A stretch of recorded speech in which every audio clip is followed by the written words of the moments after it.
Amen. Amen. Amen. Le sang de Jésus. Le sang de Jésus. Le sang de Jésus. Le sang de Jésus. Le sang de Jésus.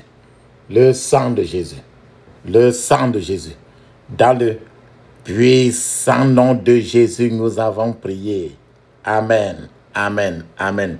Bien-aimés dans le Seigneur Jésus-Christ, bonjour ou bonsoir, suivant le temps qui se passe là où vous vous trouvez maintenant. Je suis apôtre Foucault chrétien du ministère de John et Territoire Ministry. Je suis votre partenaire de prière de tout le temps.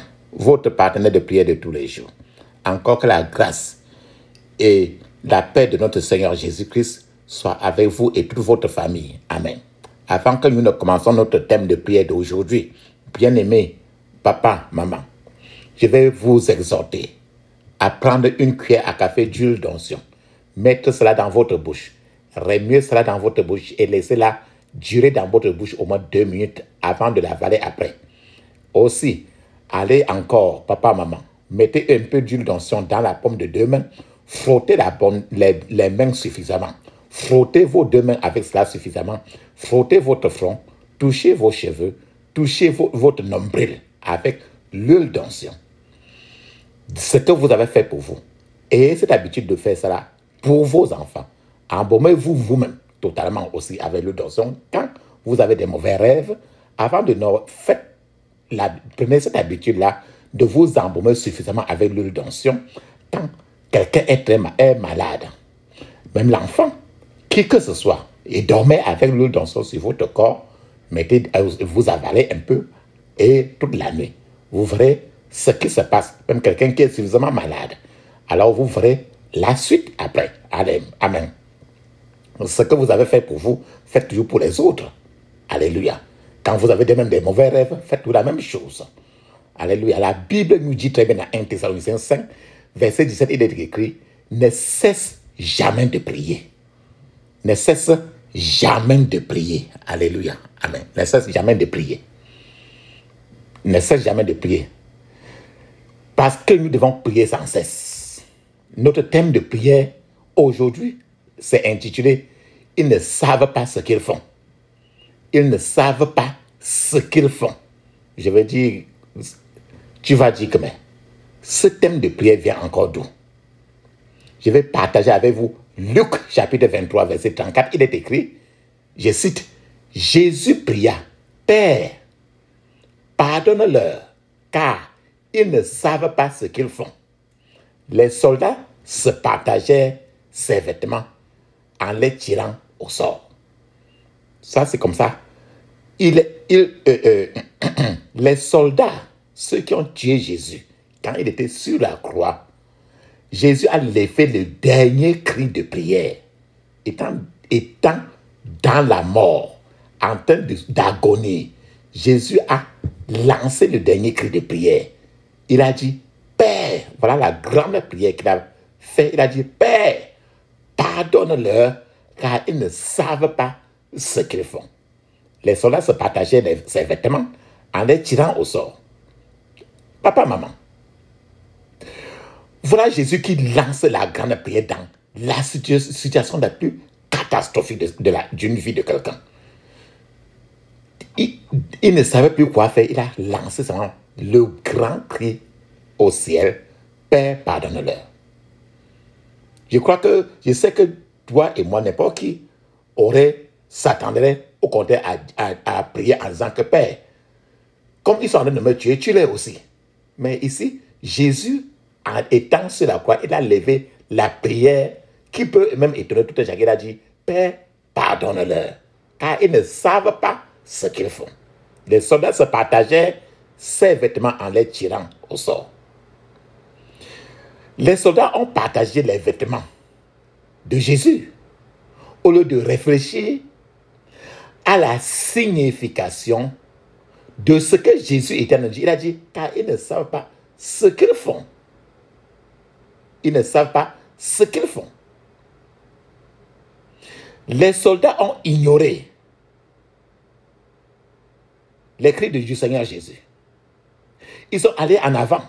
Ils ont déchiré les habits de Jésus et ils ont tiré même au sort. C'était le premier cri de Jésus-Christ sur la croix. Jésus pouvait reconnaître.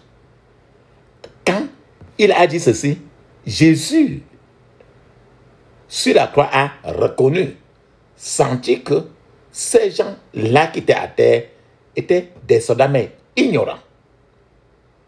Jésus savait qu'ils ne savaient pas ce qu'ils étaient en train de faire. Alors Jésus a très bien dit, très bien, Père, pardonne-leur car ils ne savent pas ce qu'ils font. Donc, si tu leur imputes cela, ils auront de graves problèmes. Mais à ce moment, ils ne savent pas ce qu'ils ont fait, pardonne-leur. Voilà encore l'intercession. Jésus sur la croix, il a lancé la prière pour intercéder ceux qui étaient en train de le tuer.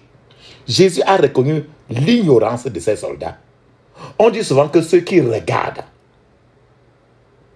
sont communs, mais que ceux qui voient sont peu nombreux. Il y a les gens qui regardent, mais ne voient rien. Parfois, ce n'est pas ce que vous regardez que vous voyez. Je vous donne un témoignage. Il y a quelques années, il y avait un gars qui allait d'école en école, école primaire, d'école en école, pour révéler les secrets des magiciens. Pour parler de et révéler les secrets des magiciens, pour révéler les secrets des magiciens. On appelait le gars là Merveille américaine. Son nom, le nom du gars était appelé, les gens appelaient le gars au quartier que Merveille américaine. C'est-à-dire que le gars venait dans n'importe quelle école. Il faisait d'abord un tour d'une séance de magie. Puis, il se met devant tout un chacun, il analyse maintenant la magie. Cette magie-là. Donc, il fait d'abord une séance de magie, chacun voit. Puis, il analyse dans cette magie-là. Et quand il analyse, avec les analyses de ce qu'il vient de faire, puis il analyse, puis chacun maintenant comprend que ce n'est pas qu'un tour. C'est-à-dire qu'après l'analyse de la magie qu'il vient de faire, le gars leur disait aux gens que c'était des merveilles américaines. Et le gars répétait à tout un chacun que plus tu regardes, moins tu vois. Moins tu vois, moins tu comprends. Et moins tu comprends, et plus tu deviens imbécile. Je répète encore, le gars répétait à tout un chacun que plus vous regardez, moins vous voyez. Moins vous voyez, moins vous comprenez. Et moins vous comprenez, plus vous devenez imbécile. Qu'est-ce que cela veut dire? Qu'est-ce qu'il voulait dire? Ce gars essayait simplement de dire que même si vous regardiez quelque chose de façon directe, de façon fixe, il y aura autre chose, il y a toujours quelque chose derrière que vous ne voyez pas. C'est-à-dire que si vous pointez vos yeux sur ça, vous dites que vous n'allez rien rater. Le gars voulait tout simplement dire que tu pointes tes yeux sur quelque chose pour voir. Derrière la chose que tu vois, il y a encore quelque chose que tu ne peux pas voir, même si tu ouvres tes yeux là pendant 1000 ans.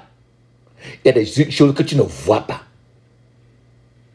Ce quelque chose que tu ne vois pas est vraiment la chose importante que tu ne vois pas. C'est-à-dire que tu vois, mais tu ne vois rien. La Bible nous dit à ce niveau que dans 1 Corinthiens chapitre 2, verset 8, il est écrit: cette sagesse, aucun des chefs de ce temps ne l'a connue. Car s'il l'avait connue, il n'aurait pas crucifié le Seigneur de la gloire. Avec ce verset nous dit qu'il y a une sagesse que les gens n'ont pas connu. Car si les gens connaissaient, si le diable connaissait que en tuant Jésus, ça devait être pour lui le passeport pour aller au ciel. Et le passeport pour te libérer et me libérer. Satan n'aurait pas permis que Jésus aille à la croix. Satan devait même défendre que personne ne lance aucun pierre, qu'on ne le crucifie pas. C'est pour ça que la Bible dit dans 1 Corinthiens 2, 8, que je viens de partager avec vous. Cette sagesse, aucun des chefs de ce temps ne l'a connue, car s'il l'avait connue, il n'aurait pas crucifié le Seigneur de la gloire. Il ne savait pas ce qu'il faisait s'il avait su que Jésus était le sauveur. Le diable et tous ces soldats-là savaient que Jésus était le sauveur. Ils auraient dit, non, nous sommes désolés. Nous ne voulons pas nous impliquer dans des choses comme ça parce que ça peut nous amener loin. Mais ils sont partis, ils ont crucifié jusqu'à déchirer les habits de Jésus. Il y avait toutes sortes de personnes devant la croix de Jésus quand il était crucifié, y compris ceux qui se moquaient même de Jésus, y compris ceux qui ridiculisaient Jésus en disant, descends de la croix, toi là. Tu as délivré les autres. Délivre-toi maintenant toi-même. Il y avait des gens qui étaient là, après avoir dit ça, les gens le giflaient même. En disant, qui t'a giflé? Prophétise encore. Frères et sœurs, quand Jésus sur la croix était en train de crier que Eloi, Eloi, lama sabachthani, les gens à côté qui suivaient Jésus crier, les gens disaient que Jésus est en train d'appeler le prophète Élie. Si vous leur demandez ce qu'il faisait là-bas, tous ces gens-là, les gens qui étaient à côté de Jésus devaient dire qu'ils étaient tout simplement en train de tuer quelqu'un. Quelqu'un qui est comme n'importe qui. Mais la vérité profonde qui était derrière le chemin de la croix jusqu'à la mort, jusqu'à la résurrection, la vérité profonde était que la signification et les conséquences de leur acte étaient complètement cachées aux yeux de ces soldats qui étaient là, chargés à tuer, crucifier et enterrer Jésus. Frères et sœurs, la raison pour laquelle les gens craignent tant la mort est qu'ils ignorent leur destinée et leur but sur la terre. Jésus n'ignorait pas sa destinée. Jésus est venu pour mourir et partir. Ce qui fait que dans sa tête, il était plus prédisposé à mourir que de rester. Et pour lui, il voulait qu'il voulait la victoire à la fin de tout dans son travail. Pendant que la terre croyait que la mort de Jésus était l'échec, Jésus savait que sa mort était la victoire et qu'il fallait qu'il passe là-bas. Si une personne connaissait, si quelqu'un de la terre, chacun de nous connaissait son but dans la vie, la raison pour laquelle il est sur la terre, cette personne ne peut pas devenir prostituée. C'est lorsque la raison pour laquelle vous êtes ici-bas n'est pas claire dans vous, pour vous, que vous abusez de votre propre vie.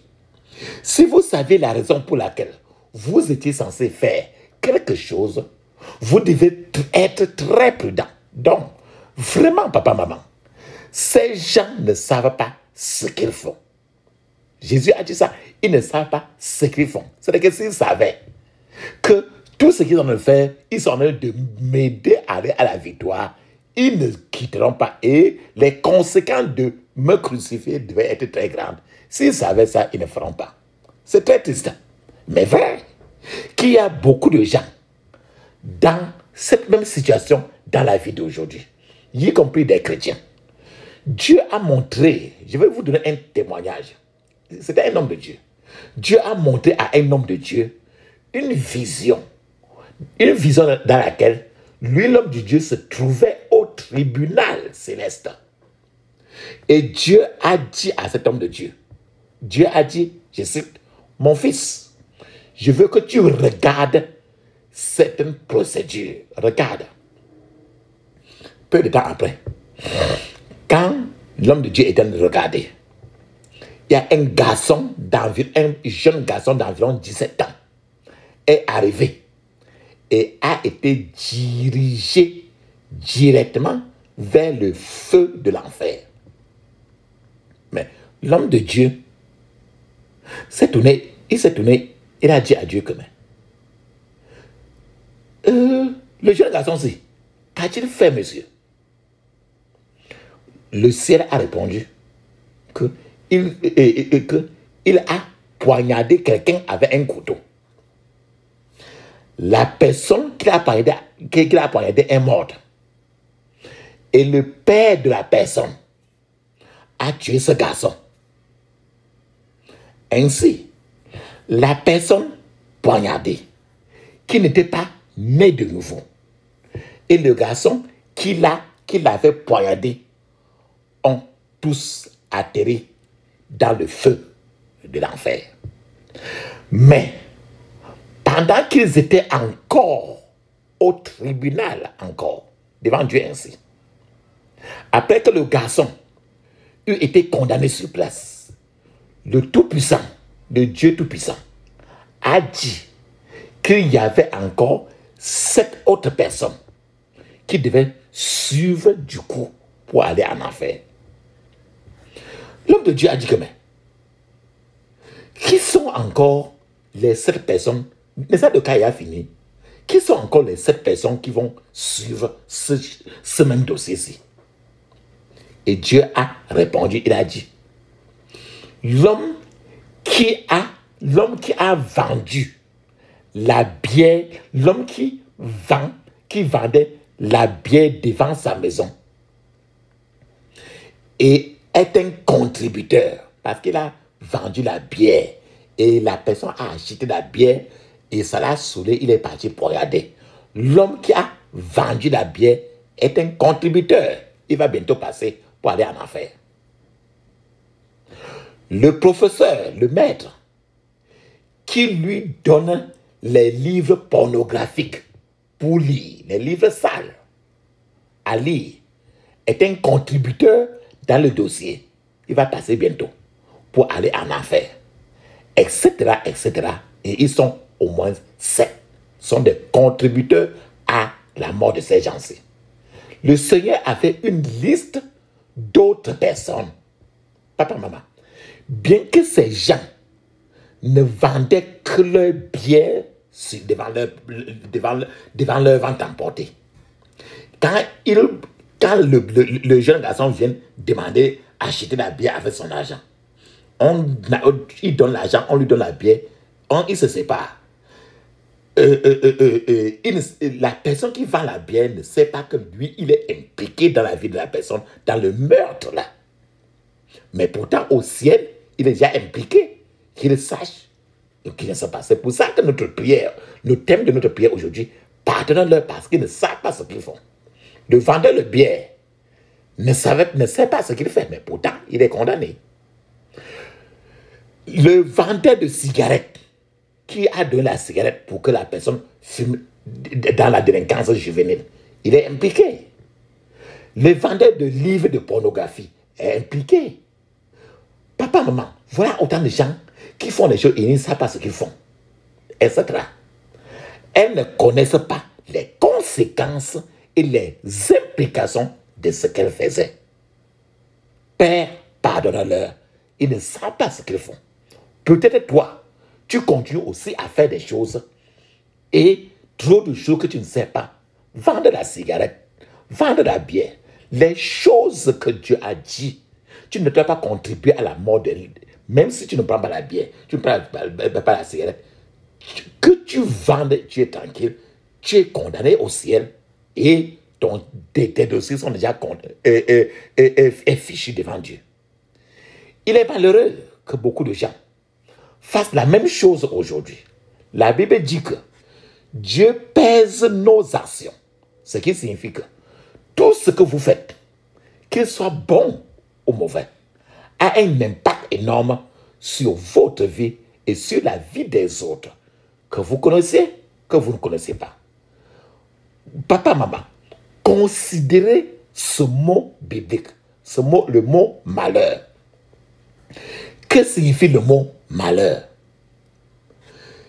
Le mot malheur signifie profondeur, une profonde tristesse. Le mot malheur signifie calamité. Chaque fois que vous lisez un journal le matin, vous ne voyez que des malheurs qui se déroulent par-ci par-là. Chaque fois que vous regardez un journaliste à la télévision donner des nouvelles de la journée, vous entendez des histoires toujours de malheur. Avant, dans les années passées, dans les années lointaines, si quelque chose de terrible se passait quelque part dans ce monde-ci, il te faudrait, toi comme moi, probablement beaucoup de jours pour que tu le saches. Mais maintenant, de nos jours, la technologie a tellement avancé. Cela se passe immédiatement et vous le verrez aussi vous-même en direct.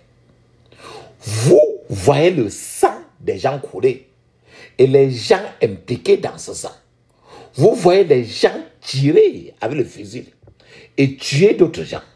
Vous voyez des mères rester à regarder leurs enfants mourir. C'est le mal et la tristesse. De nos jours, les parents regardent leurs enfants. Ces enfants obéissants, très affectueux, qui sont en train de mourir. Les gens regardent. Les gens sont soudainement devenus désobéissants, indisciplinés et haineux. On regarde leurs semblables, les gens voient leurs semblables et crient comment le malheur est en train de les agacer. Les gens regardent leurs proches se plonger dans le monde de la drogue.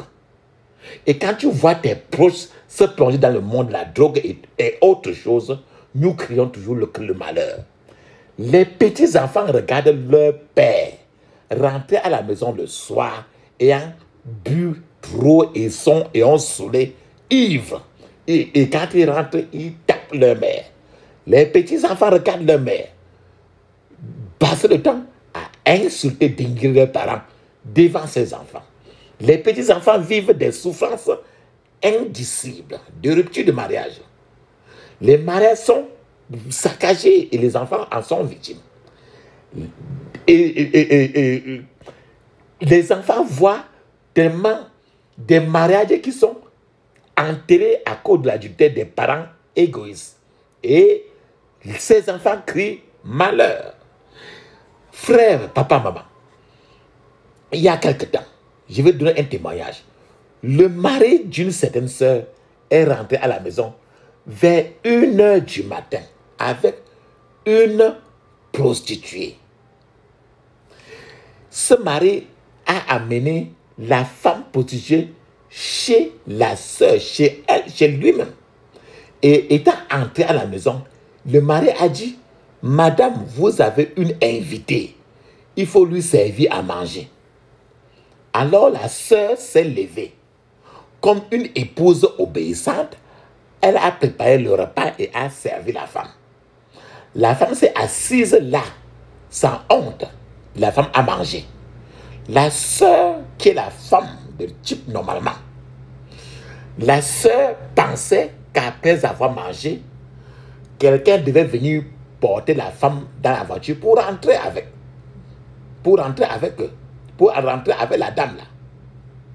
Mais bien après qu'ils ont mangé, le mari de la femme a dit que cette dame, sa chaude femme, sa chaude bordel, elle a dit que cette dame va passer la nuit dans sa maison. Et il a dit maintenant à la femme, même de la maison, d'aller dormir au salon, dans le canapé. La femme prostituée est simplement entrée dans leur chambre où elle a passé la nuit avec le mari, avec ce mari-là. C'était la première nuit. La femme était avait entendu, la femme avait avant écouté le message sur le brisement du chrétien. Et il avait écouté au préalable le message sur le brisement du chrétien. Comment un chrétien, un enfant de Dieu doit être brisé.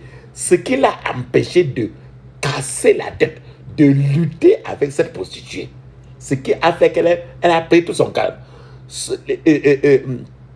Selon elle, elle aurait cassé, lutté avec cette femme prostituée si ce n'était pas qu'elle avait déjà écouté le message concernant le brisement. Une semaine plus tard, son mari encore, le même mari, est revenu à la maison avec une autre femme prostituée et lui a demandé de lui servir encore à manger. Et son mari a dit, si tu ne sers pas à manger à cette dame-ci que j'ai apportée, moi-même je vais lui donner ma propre nourriture. Alors, sa femme a encore servi la prostituée à manger et la prostituée a mangé. Et vers 3 heures la nuit, le matin, l'homme lui dit que la femme prostituée devait passer la nuit avec lui encore. Et ils sont allés dans la chambre pendant qu'elle dormait, pendant que la femme même du foyer était allée dormir au salon. Frère, encore, c'est encore tout le malheur. Maintenant, le lendemain matin, la femme du type même, il dit, monsieur, il faut qu'on parle. L'homme a dit, mais qu'est-ce qu'il y a? La femme du type même a dit, vous voyez, l'homme a dit lui-même à la femme, il a dit, tu vois, c'est une question de ma manière de faire dans ma vie. C'est juste mon style. Et si tu ne veux pas mon style de vie, tu peux quitter la maison. Frères et sœurs, c'est encore tout le malheur, le mal. Peut-être peu de temps après, ce deuxième incident, la femme de la maison maintenant, ce qu'elle a fait pour en finir, c'est qu'elle a pris l'huile d'onction, elle a oint les pieds de son lit, elle a oint beaucoup de choses dans la chambre du couple. Maintenant, une nuit encore, l'homme a amené une autre femme bordel, prostituée. Et après 1 heure qu'elles soient ensemble dans la chambre, une sérieuse bagarre a éclaté entre eux, son mari et la prostituée, dans la chambre. La sœur elle-même, qui est la femme officielle même de la femme du mari, la sœur a commencé à les supplier d'arrêter de se battre et de ne pas s'entretuer parce que le niveau de la bagarre était tel que ça pouvait emporter la vie d'une personne. Ils se sont bagarrés sérieusement. Et la femme même de la maison s'est précipitée dans... tous les deux se sont précipités au salon. Et la femme de la maison a commencé à séparer son mari de sa bordel. Si elle n'avait pas su quoi faire, papa, maman, ça aurait été la fin de son mariage. Lorsque la prostituée femme est sortie, elle était sur le point de partir, cette femme maintenant a dit à cet homme-là, elle a dit, homme, un imbécile comme toi, tu as une si bonne épouse à la maison et tu viens faire des bêtises partout avec nous dehors. Elle a dit cela comme si elle-même, elle ne faisait pas partie de ces bêtises-là.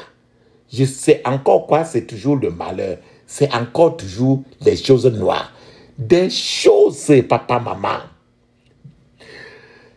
Des choses étranges, terribles se passent dans notre environnement de nos jours.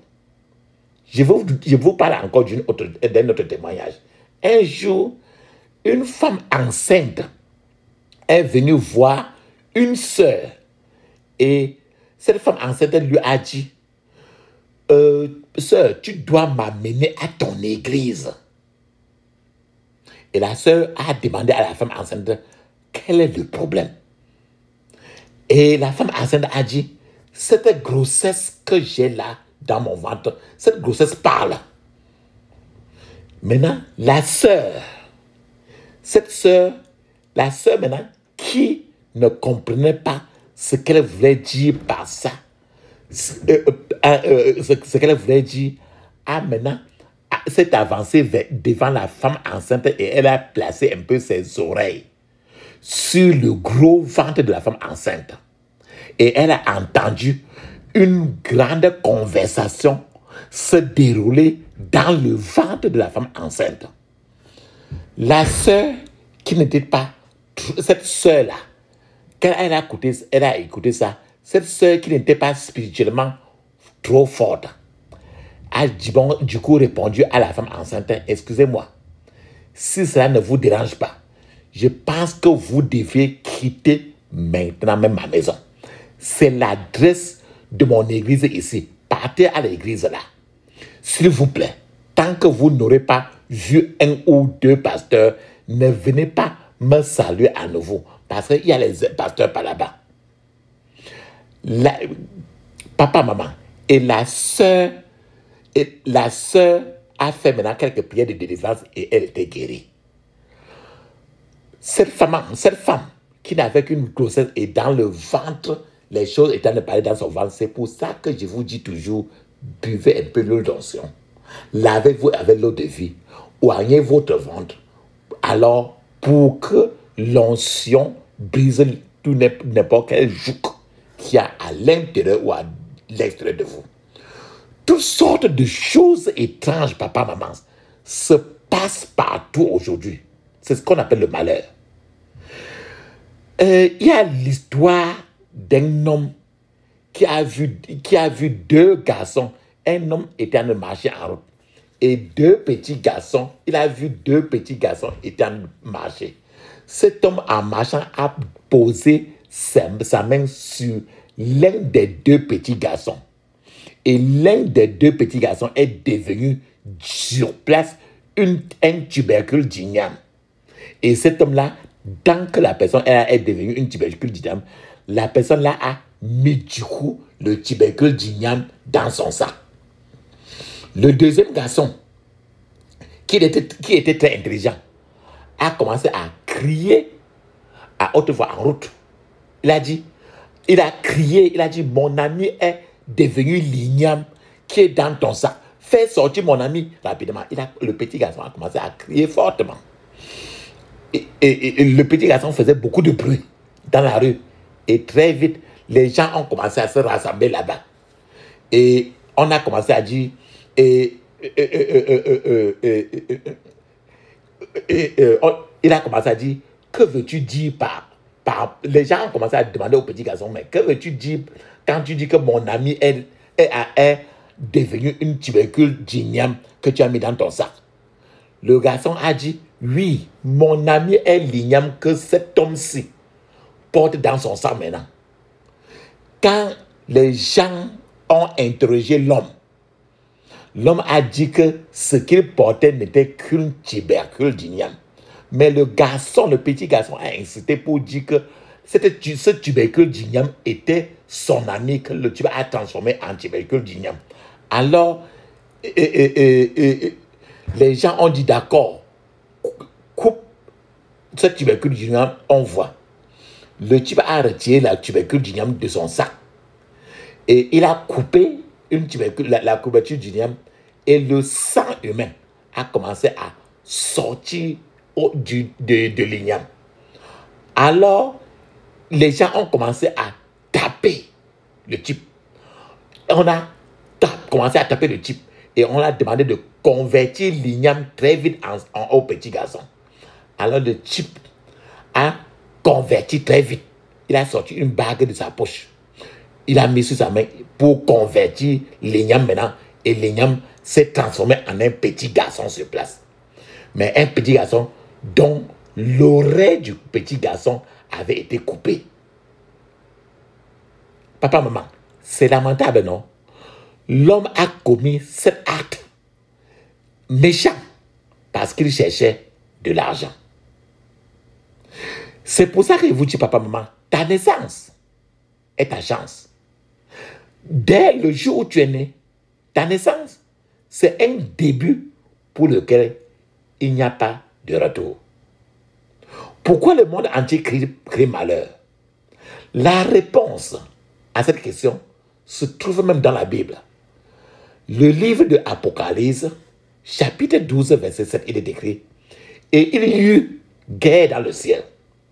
Michel et ses anges combattirent contre le dragon. Et le dragon combattit avec ses anges.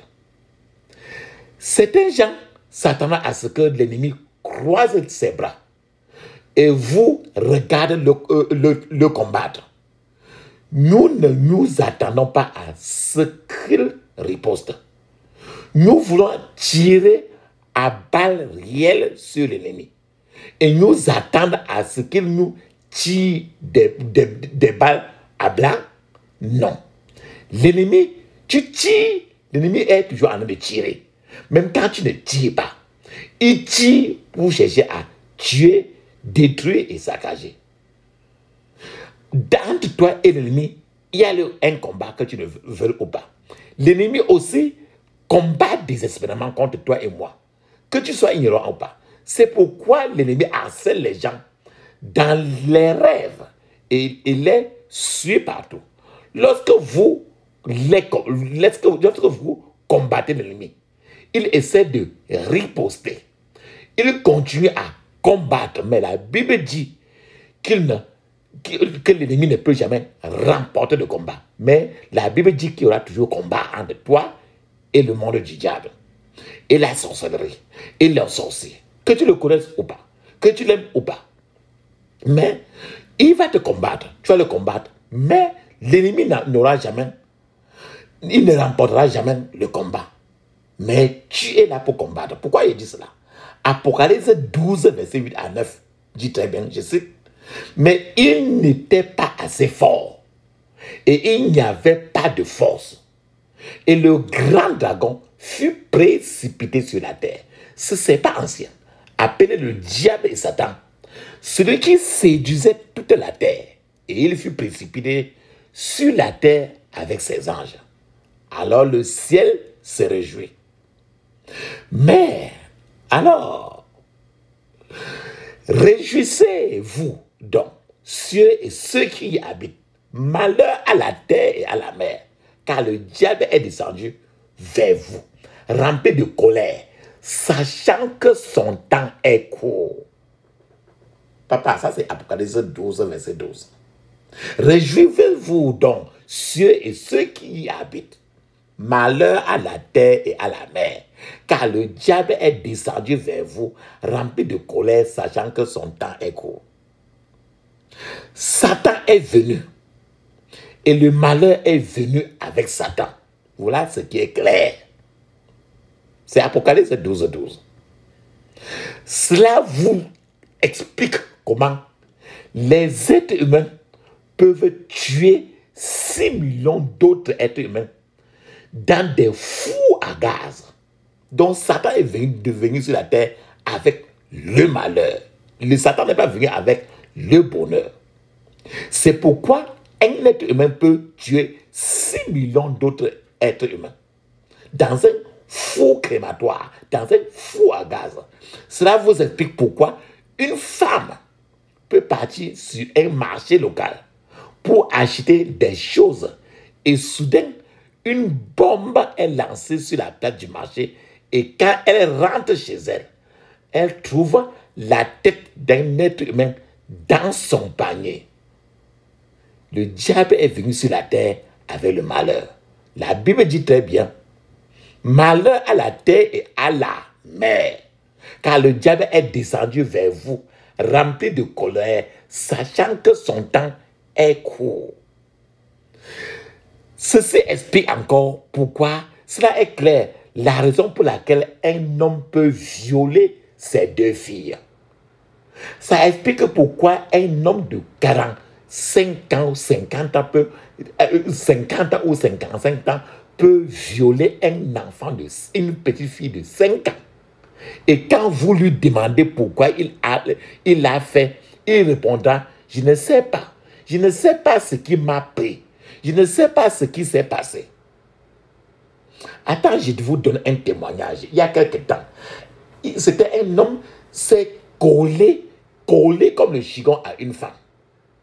Pendant qu'ils commettaient leur adultère, ils étaient sur le lit en train de faire. Ils étaient deux, ils s'aimaient beaucoup, mais s'aimaient pour faire. Et quand on lui a demandé pourquoi cet homme faisait ce genre de choses, il a dit, je ne sais pas. Je ne sais pas pourquoi je l'aime beaucoup comme ça et j'aime toujours faire avec lui. En réalité, c'était un homme qui avait déjà 6 femmes. La semaine après, quand on lui a posé cette question, la semaine qui suivait, on a trouvé cet homme mort. Il s'était pendu.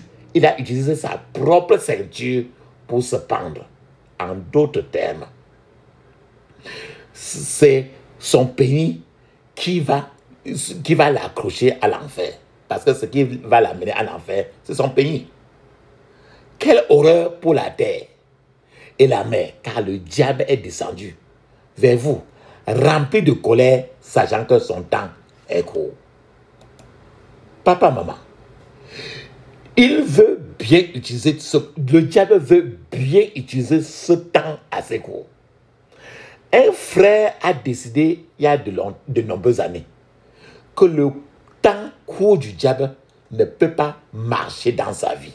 C'est que pendant ce temps court du diable, le diable ne pourra pas récolter sa vie.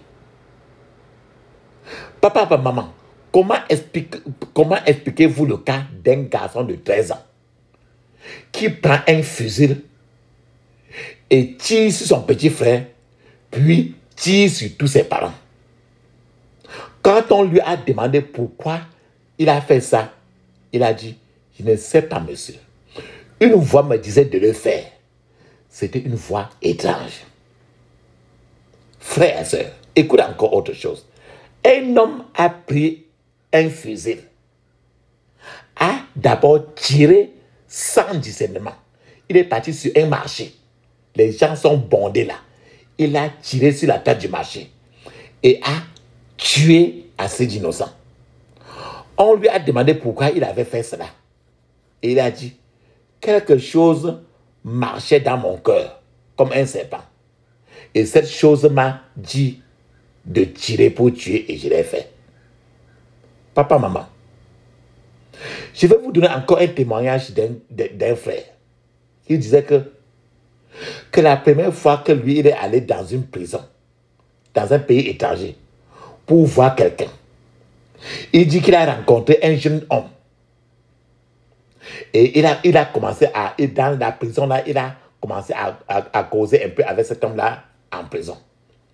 Et ce frère-là a dit qu'il a demandé à ce jeune homme quelle est sa peine de prison. Il a demandé encore à ce jeune homme combien de temps était-il dans cette prison. Et le frère a dit que ce prisonnier l'a répondu qu'il avait passé déjà 25 ans en prison. Le frère lui a demandé que bon, tu as passé il y a 25 ans en prison. Qu'est-ce que tu as fait pour arriver en prison? Le prisonnier a répondu qu'il a violé quelqu'un. Et le frère a demandé, bon, tu as violé qui? Tu avais violé qui? Le type, la personne là a répondu que c'était une femme de 75 ans. Ce frère-là lui a encore demandé quel âge vous-même vous avez au moment que tu es entré en prison. Le type qui au moment où il est entré en prison, il a dit qu'il avait 22 ans. Le frère encore lui a demandé que vous êtes un jeune homme, très intelligent et beau. Vous pourriez facilement choisir n'importe quel jeune bordel dans la rue pour violer, au lieu de partir violer une femme de 75 ans. Et le jeune homme répond encore au frère, je ne sais pas, quelque chose m'a poussé à le faire. Papa, maman, ce qui lui est arrivé est lamentable. Le diable est descendu, il est venu avec le malheur. Et sachant que, avant que le court temps ne se passe, il aurait récolté trop de vie. Les anges ont prophétisé la naissance de Samson. Tout en Samson était miraculeux dans la prophétie. Jusqu'à ce que quelque chose se passe. Samson a commencé à jouer avec son appel ministériel. Samson ne savait pas ce qu'il faisait jusqu'à ce qu'il soit détruit. Je prie, papa, maman, pour vous. Tu ne gaspilleras pas ta vie. Le diable ne récoltera pas ta vie. Au nom de Jésus.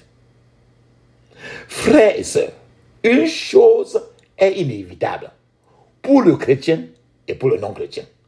Et cette chose, je vous dis, est la mort. Rien dans la vie n'est aussi inévitable que la mort. Pour les croyants, la mort est un sommeil où nous nous réveillons pour rencontrer notre Maître, le Seigneur Jésus-Christ. L'être humain, l'homme déteste la mort. Certains gens essaient d'ignorer la mort. D'autres gens craignent même la mort, ont peur de la mort. Mais c'est un rendez-vous inévitable que nous devons tous respecter. Que tu le veux ou pas. La raison pour laquelle les gens ont peur, craignent tant la mort, est que ces gens-là ignorent leur destinée et leur but. C'est-à-dire que les gens ignorent ce pourquoi ils sont sur la terre. Si vous êtes dans un endroit et que vous ne savez pas comment on vous a appelé, ou pourquoi on vous a appelé à cet endroit-là, si vous ne savez pas pourquoi vous êtes là et que quelqu'un vous dit quittez cet endroit, vous aurez peur parce que vous ne savez pas ce que vous faites là-bas. Donc, si maintenant sur la terre, on te dit, quitte la terre, tu auras peur de cette mort-là parce que tu ne sais même pas pourquoi tu étais sur la terre. C'est de ça que nous parlons. La deuxième raison pour laquelle les gens ont peur de la mort est la peur de l'inconnu. La peur de ce qu'on ne connaît pas. Les gens ne savent pas vraiment ce qui va se passer. Et ils ont peur après leur mort. Beaucoup n'ont rien à dire à la mort quand elle arrive.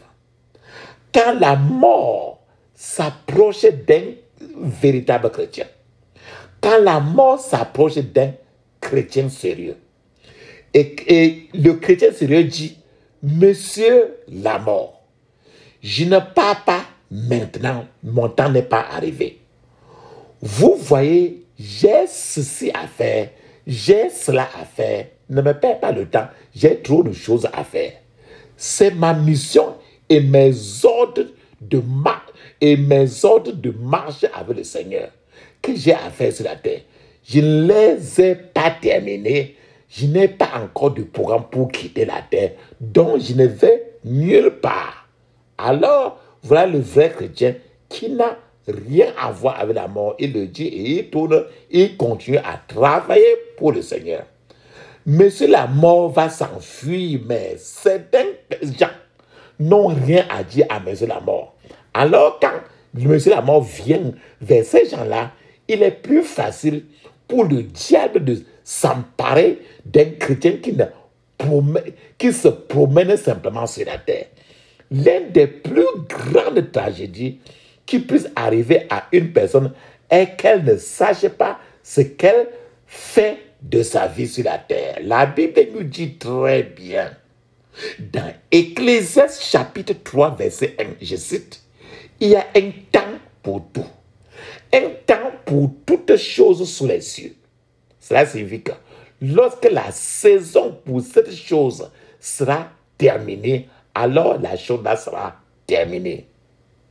Alors, papa, maman, par déduction très simple de Ecclésiaste chapitre 3, verset 1, et un temps pour toutes choses sous les cieux. Donc, il y a un temps pour tout ce que vous êtes ici pour accomplir sur la terre. Nous avons tous une limite de temps dans laquelle nous pouvons agir. Lorsque cette limite de temps pour laquelle tu dois agir sur la terre est passée, c'est fini. Tu ne peux plus retourner en arrière. Le diable aime quand les gens ne connaissent pas leur temps afin de pouvoir prévaloir contre eux. Je partage avec vous encore maintenant Ecclésiaste chapitre 3, verset 1. Mais cette fois-ci jusqu'à 8. Il est écrit. Il y a un temps pour tout.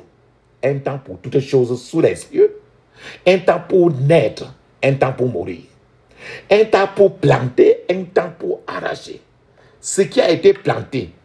Un temps pour tuer. Un temps pour guérir.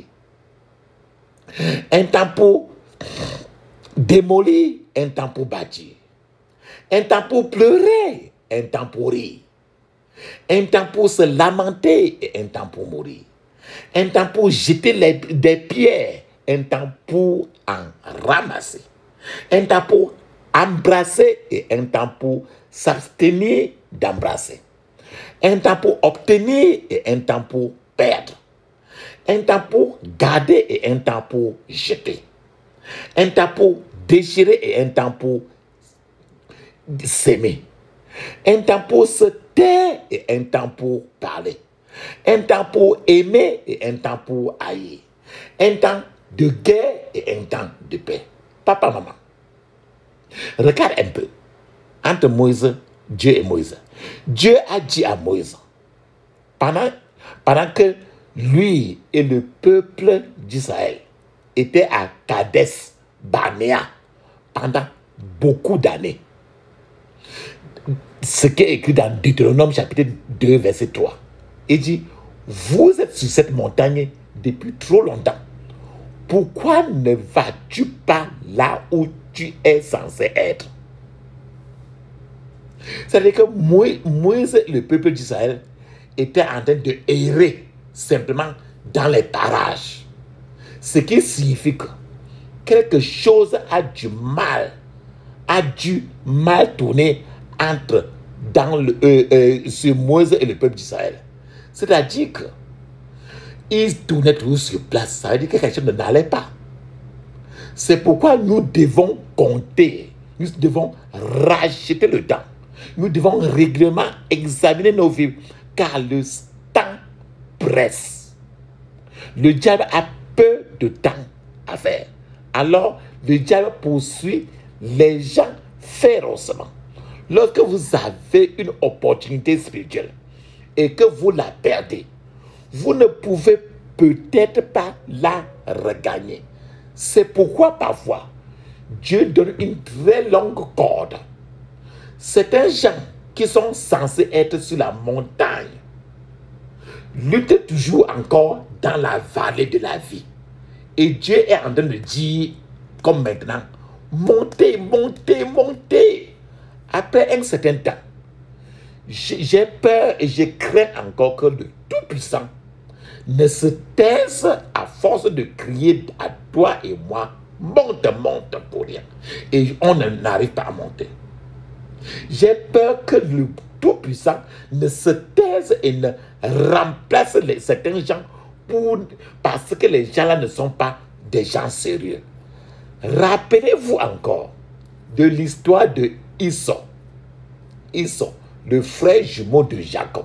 Leur mère c'était Rebecca et leur père c'était Isaac. Esau a vendu son droit d'aînesse. Souvenez-vous des Égyptiens. C'était trop tard pour les Égyptiens. Souvenez-vous des vierges folles du Nouveau Testament. C'était trop tard pour les vierges folles. Parce qu'il n'y avait pas de Dieu dans leur lampe. Le temps fixé par Dieu pourrait passer.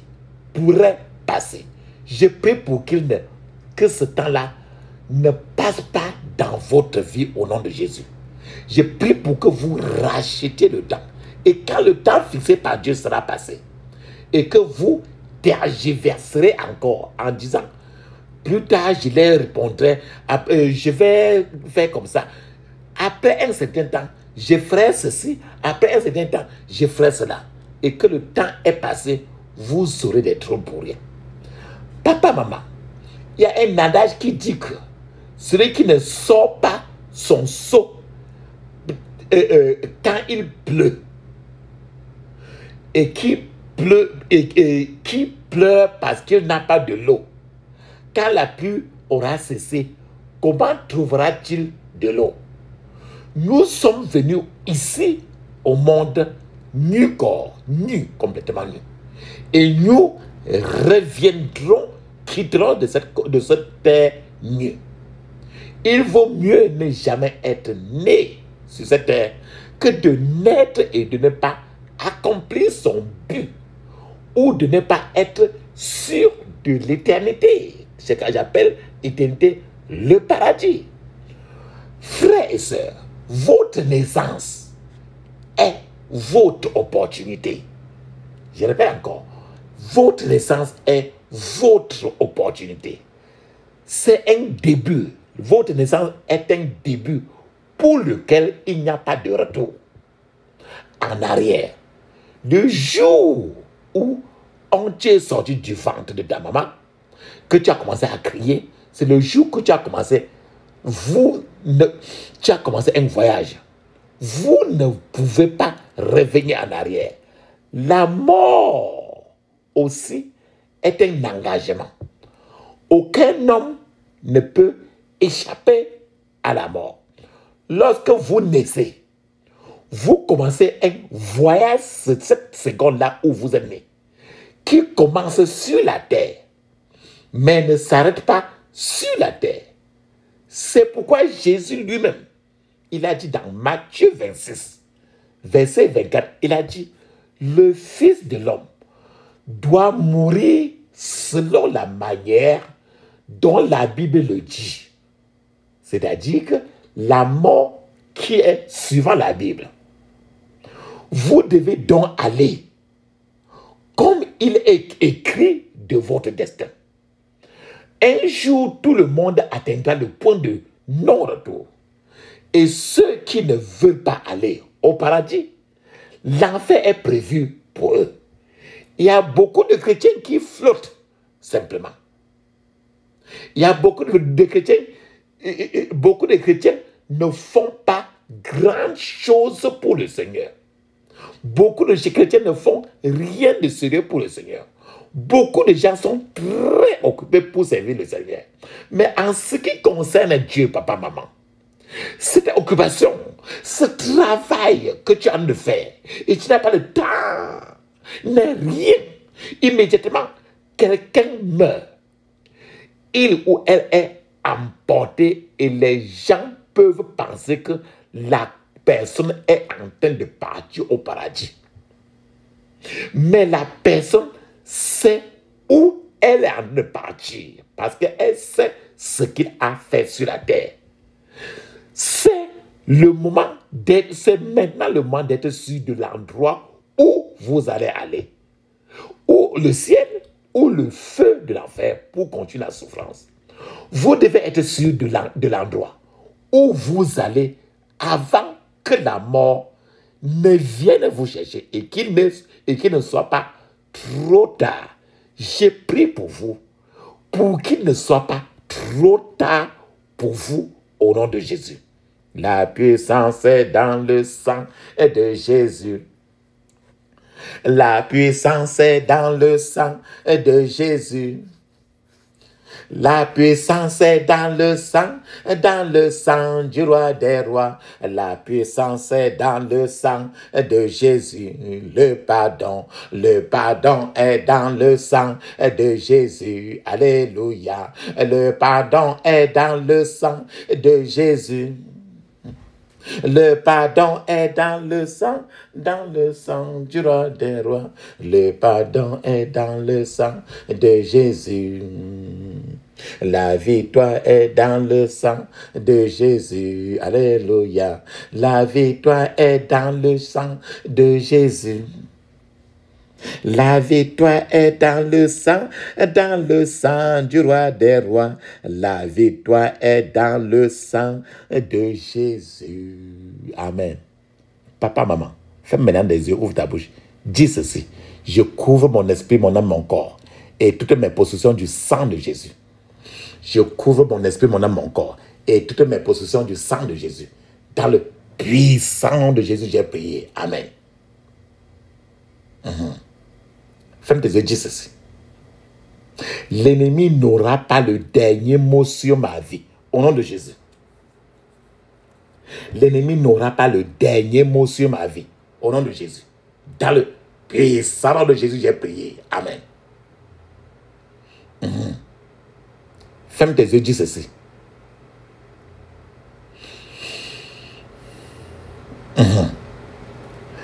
Dis ceci. Tous les esprits qui se trouvent dans ma vie, tous les esprits qui se trouvent dans ma vie,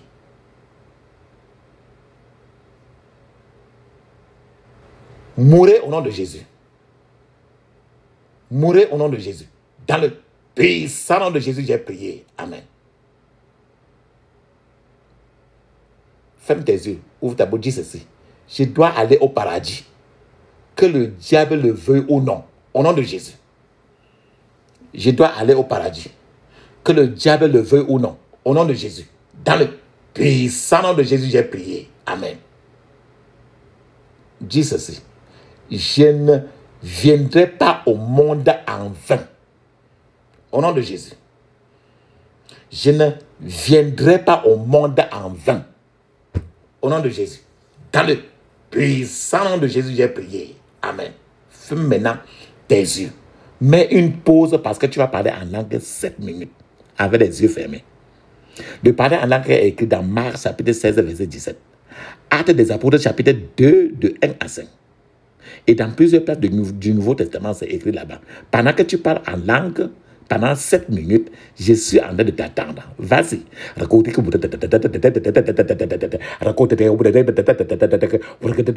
le puissant nom de Jésus, j'ai prié. Amen. Amen. Amen. Mes remerciements, papa, maman, bien-aimé.